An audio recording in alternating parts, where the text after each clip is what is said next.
Полнотња литургија денес во католичката црква во Охрид пред утрешниот голем христијански празник Божик, кога ќе биде одржана свечена литургија со почеток во 11 часот.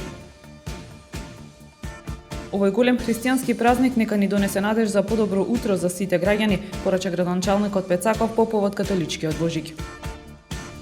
Одредена мерка притвор во трајање од 8 дена за 57 годишниот професор по англиски јазик кој вчера со метален боксирач нападна ученик во гимназијата Ибрим Темо.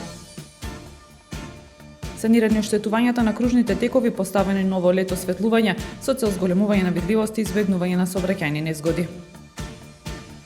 Времето утре сончево со мала до умерена облачност. Температурата во интервал од 0 до 7 степени.